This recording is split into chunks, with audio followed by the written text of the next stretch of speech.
Phantasmagoria by Carroll, 1869. Canto 2. Hys Fyve rules.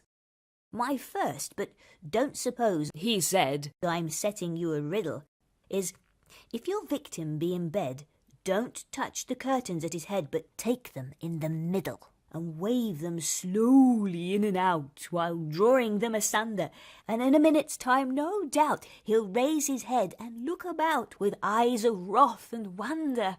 And here you must on no pretence make the first observation. Wait for the victim to commence. No ghost of any common sense begins a conversation. If he should say, "How came you here?"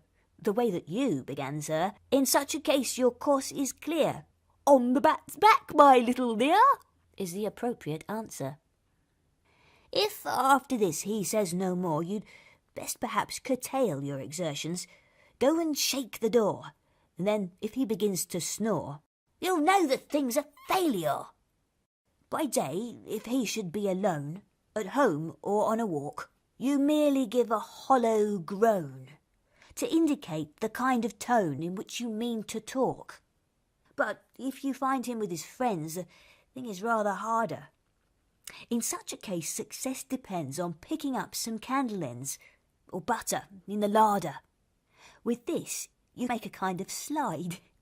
It answers best with suet, on which you must contrive to glide and swing yourself from side to side. One soon learns how to do it. The second tells us what is right in ceremonious calls.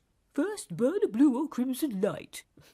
A thing I quite forgot tonight. Then scratch the door or walls. I said, "You'll visit here no more if you attempt the guy. I'll have no bonfires on my floor. And as for scratching at the door, I'd like to see you try."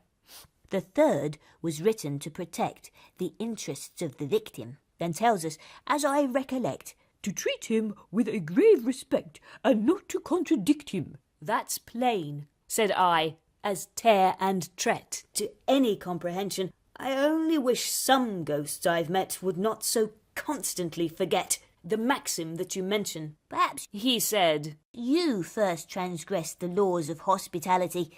All ghosts instinctively detest the man that fails to treat his guest with proper cordiality. If you address a ghost as thing, or strike him with a hatchet, he is permitted by the king to drop all formal parleying, and then you're sure to catch it. The fourth prohibits trespassing where other ghosts are quartered, and those convicted of the thing, unless when pardoned by the king, must instantly be slaughtered. That simply means be cut up small. Ghosts soon unite anew. The process scarcely hurts at all, not more than when you're what you call cut up by a review. The fifth is one you may prefer that I should quote entire. "The king must be addressed as sir.